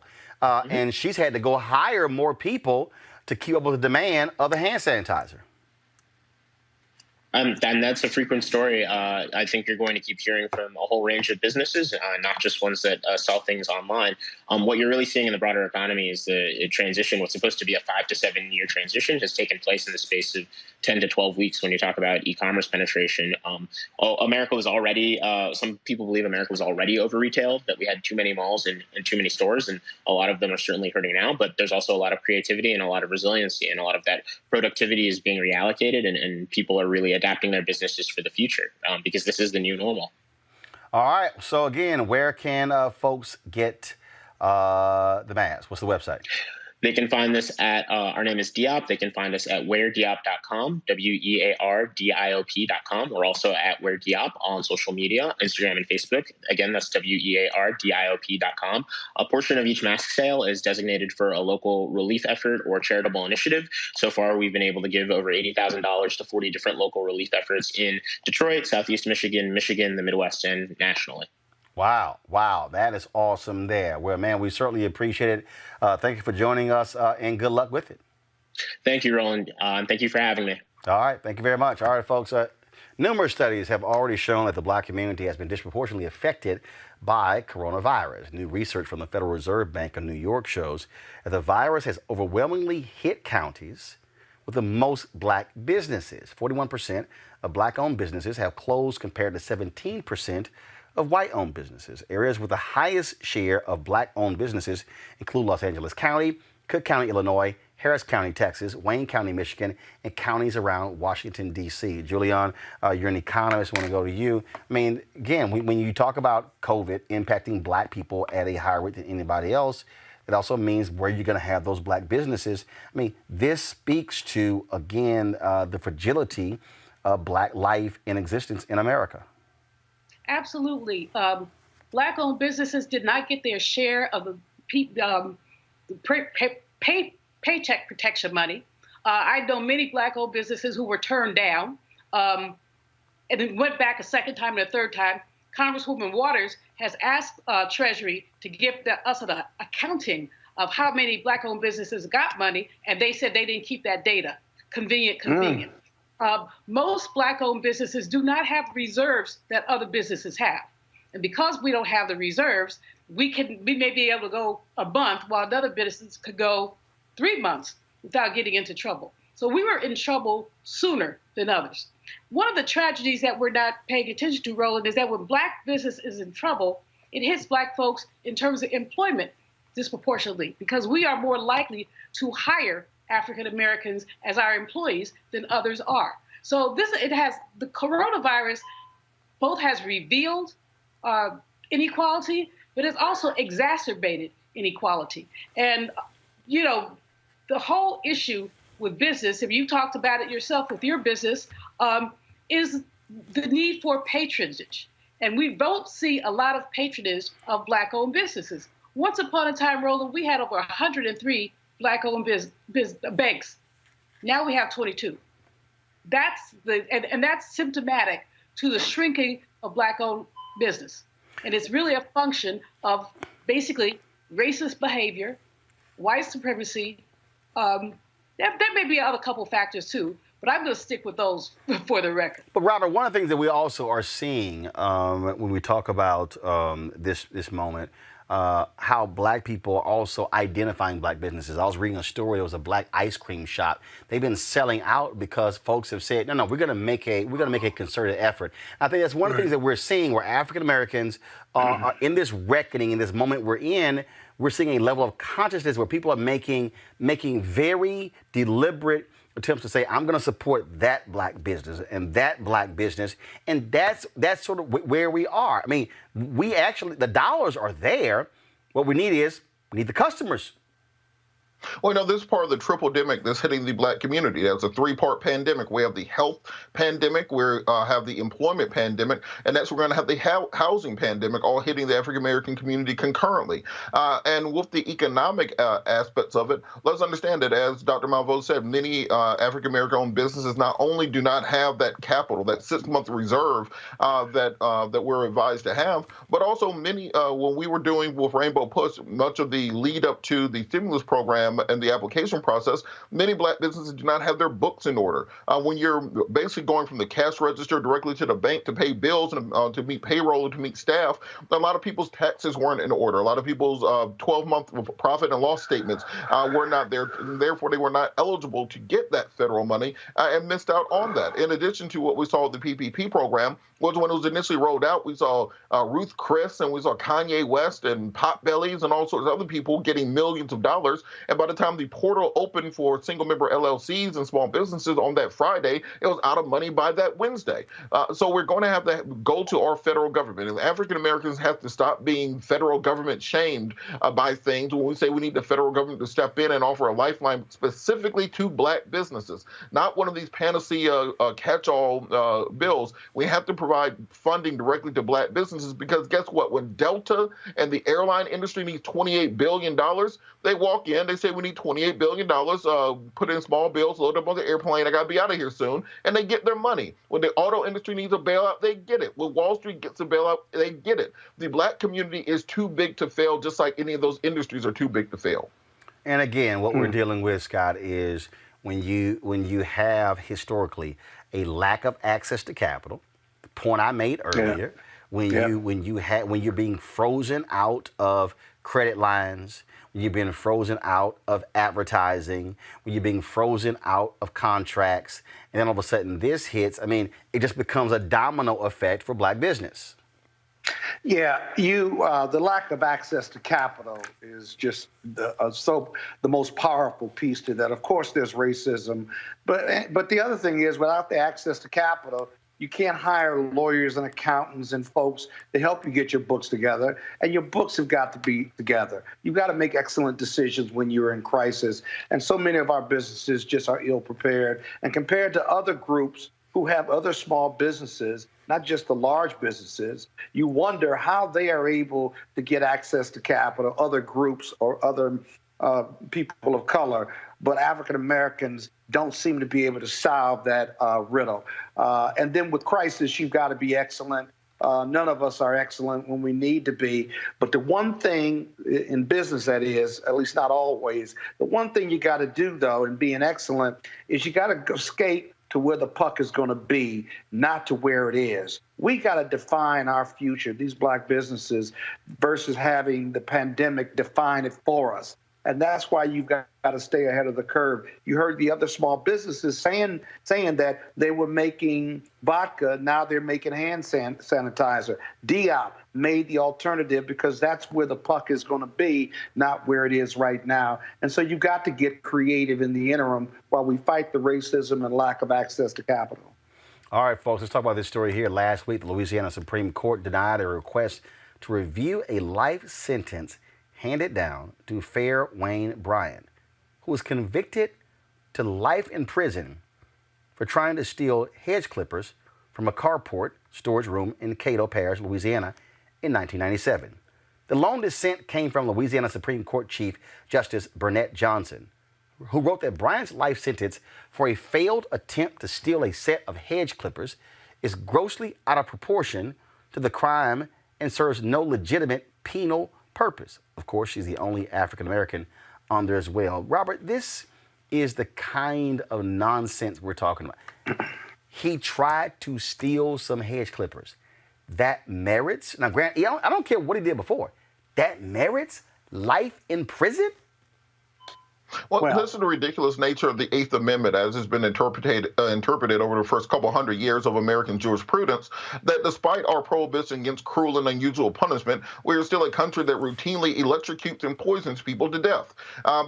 Despite not having star chambers as if we're in the Middle Ages, we still sentence people to lifetime sentences for nonviolent crimes, for drug crimes. We have a ridiculous criminal justice system in this country, and on a state-by-state basis that has to be reformed and turned around because we have ruined lives as a nation. America is going to have to come to terms, as much as they complain and talk about human rights abuses in China, human rights abuses in the Arab world.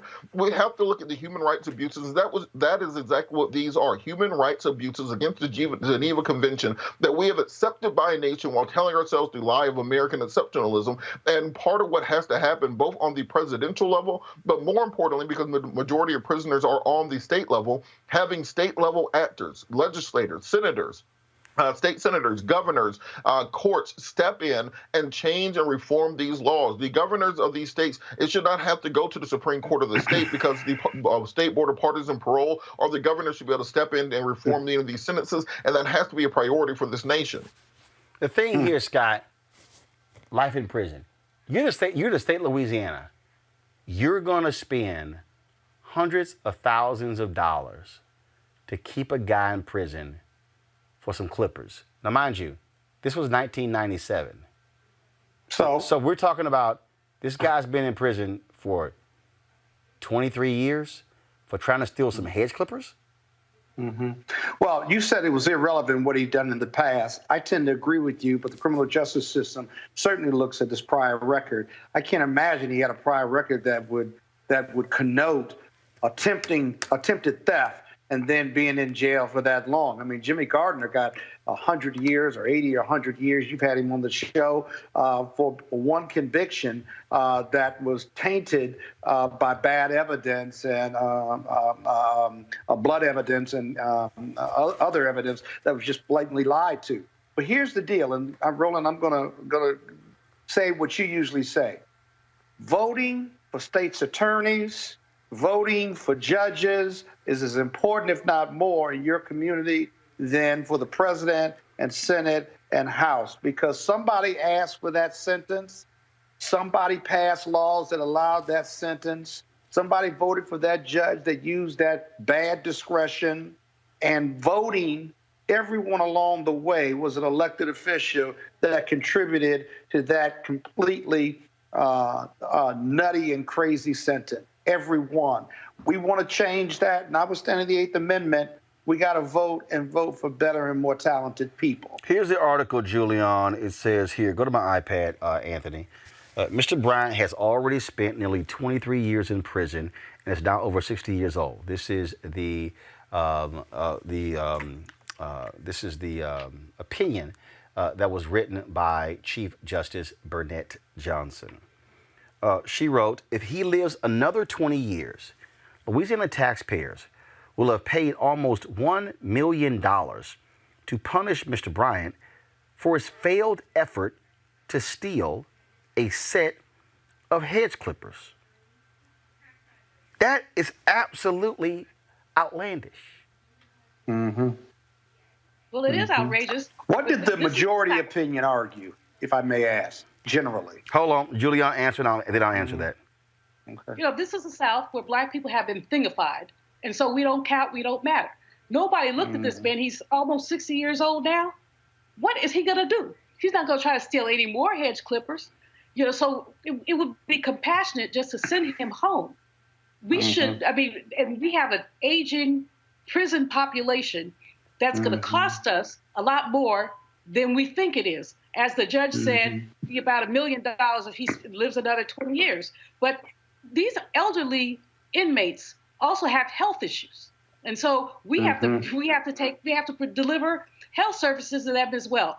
Louisiana does have, I think they call it a frequent offender law, which is similar to the California 3 strikes law. And that's rather inhumane too. I mean, a man was sentenced to, I don't know, something ridiculous for stealing a loaf of bread. He was hungry. But in any case, these laws stem from enslavement. Yep. And they have to call it like that. This is a relic of enslavement. And Louisiana is one of the most racist states in the country. Red they state. Have Gola prison, and Mississippi has Parchment prison. And people have written about the inhumane conditions in these prisons. And so it needs to stop. Let me read what what this article says.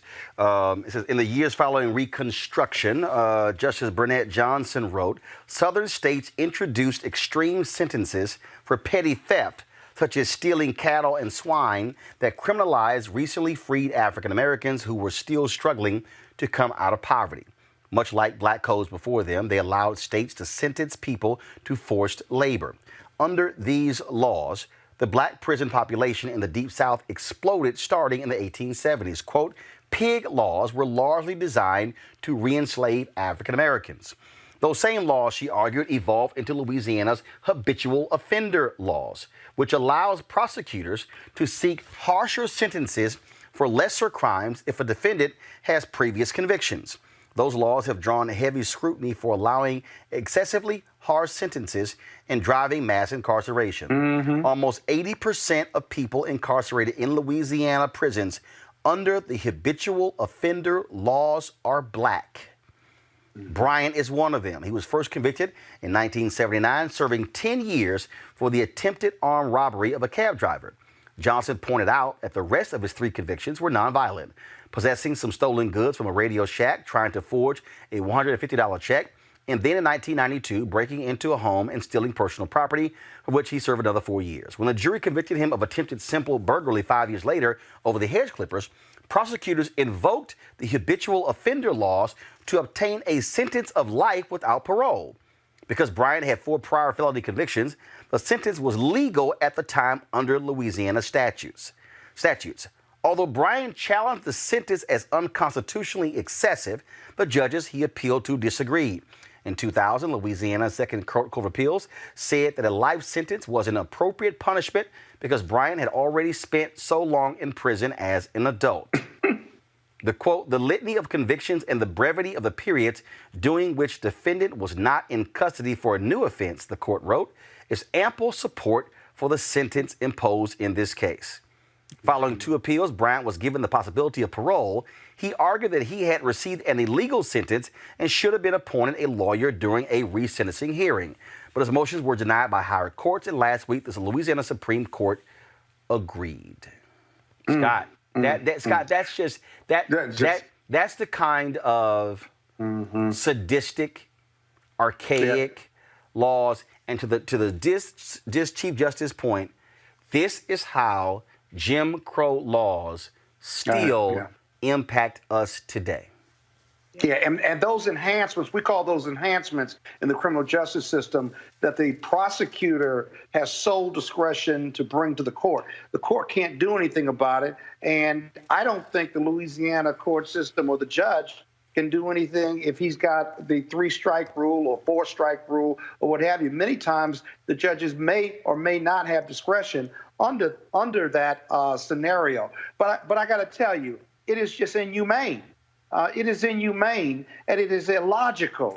But you see, they don't see us. You see, if you look at black people and you've broken the law and you're in the criminal justice system and they call you dog and perp and animal, right? They don't see you as a human being in these state as well as federal institutions. They don't see you. So treating you inhumanely or treating you like an animal in the criminal justice system, which is an extension of slavery, is more than acceptable to those who don't see us or believe that we are closer to animals than human beings. That's a raw assessment, but it's a true assessment. All right, then, Scott, Robert, and Julian, we surely appreciate you being on the panel today. Thanks a lot.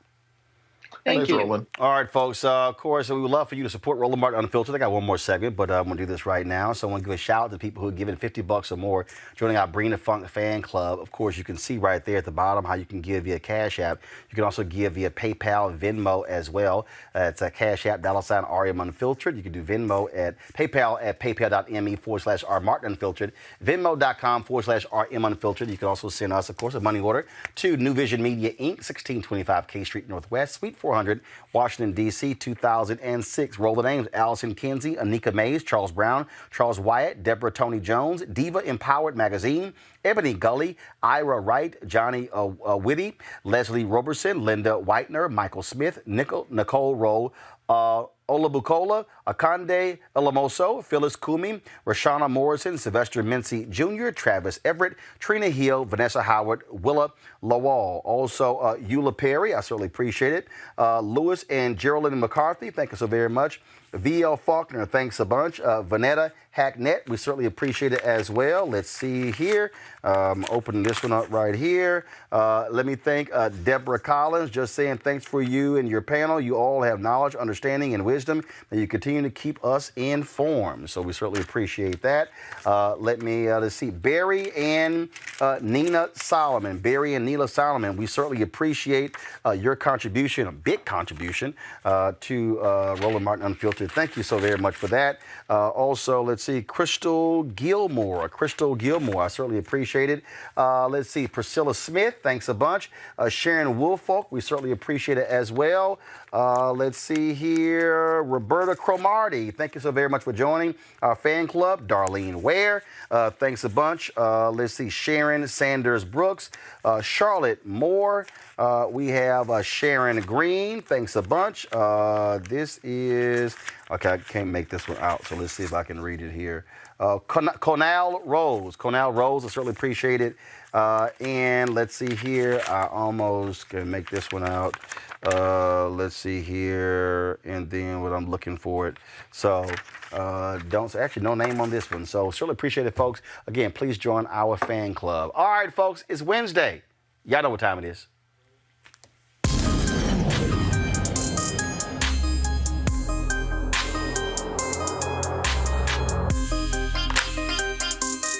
All right, Christian comedian Cynthia Johnson, a.k.a. Solaude. Hey, what's up, Cynthia? Hey, how you doing, Roland? I'm doing good. And so, being a Christian comedian, do your fans expect you to always be holy, dropping Bible verses? And what is a Christian comedian? That's a very good question. A Christian comedian is actually a comedian that has a commitment to a relationship with God. Okay. So yeah. All right. I don't know guys. What's up with her picture? Her screen is on pause. Okay. So why don't y'all work that out so we can see her? I mean, we got to see her. We got to see her. Okay. Okay. Okay, Christian. So you need to fix your screen because it's on pause for some reason. Okay. What do you want me to do? Go to FaceTime. Okay. They're gonna call you on FaceTime. They'll work it out.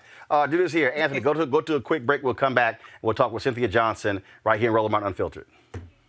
You want to support Roland Martin Unfiltered? Be sure to join our Bring the Funk fan club. Every dollar that you give to us supports our daily digital show. There's only one daily digital show out here that keeps it black and keep it real as Roland Martin Unfiltered. Support the Roland Martin Unfiltered daily digital show by going to RolandMartinUnfiltered.com. Our goal is to get 20,000 of our fans contributing $50 each for the whole year. You can make this possible. RolandMartinUnfiltered.com. All right, I think we got Christian back. I got Cynthia back. Hey, Cynthia. Hey, Roland. There we go. All right, then. So you're a Christian comedian, and so are church folks some of the most stuck-up folks, or do they actually laugh? You know what? They actually laugh. They really do. At the strangest things as well. So, yeah. So do you make? So in your comedy, do you make? Actually, they're pretty cool most of the time. So in your comedy, do you make fun of Christians? I mean, because some folk don't like being made fun of. But I think, look, you could crack on Christians a whole lot, especially with all the church protocol stuff. I know, right? I know. And I'm telling you, boy, you got those out of control praisers, and I'm telling you. They'll get you. They'll get you every time. That's when you really, you thank God for the mask, right? Because you need those for those super loud Christians. Yeah. So you are So you're based where? I'm based in Maryland, in Hyattsville, Maryland. So COVID has really impacted you. So what have you been doing since then? You know what? I had 3 gigs lined up, and 2 of them had to be rescheduled. One was canceled. But, it's really forced myself and other comedians to be creative, you know what I mean? And to kind of think outside of the box. So I think it's actually been partly beneficial in that way. So what have you been doing? You've been cracking jokes on Zoom, on Skype? What's up? Yeah, you know what? I had a wonderful interview on Facebook Live on the 3rd with Maurice Brown Comedy Hour. I haven't done a Zoom yet. I do have one scheduled for the 4th Saturday of this month. But yeah, I mean, listen, you got to roll with the punches, Roland. I totally understand. All right, so where can people check out your work? Where can they see you? And where can they follow you? Okay, so they can follow me on YouTube, Shalade Curse Free Comedy, on Facebook at Curse Free Comedy, and on Instagram at Daughter of Encouragement. All right, then. Well, Cynthia, good luck with it. You got a Cash App? They can hit me up on PayPal. So just at Cynthia Johnson. So Cynthia, you got to get a Cash App, a PayPal, a Venmo. You got to get everything. What's wrong with you? No, you got you got to have the hat trick, because you got to be able to get money anywhere possible. Oh, okay. I'll take your word for it. Trust me, you might want to. I'm telling you. All right, Cynthia, I appreciate it. Thanks a lot. All right. God bless. Thank you. Take care. Folks, we got to go. Don't forget, look, we got to speak to economics in our community. Where's our money? Y'all cannot be afraid to make demands in order for us to get paid. Make demands in our communities. Make demands in our neighborhoods. That's what we got to do. And so I don't care who we are. We must be willing to speak to power, because if we're consumers, that's our money as well. We should be getting our fair share. I will see y'all tomorrow. Don't forget, tomorrow, Ice Cube is in the house talking about his contract with Black America. Oh, y'all don't want to miss that conversation. Got to go.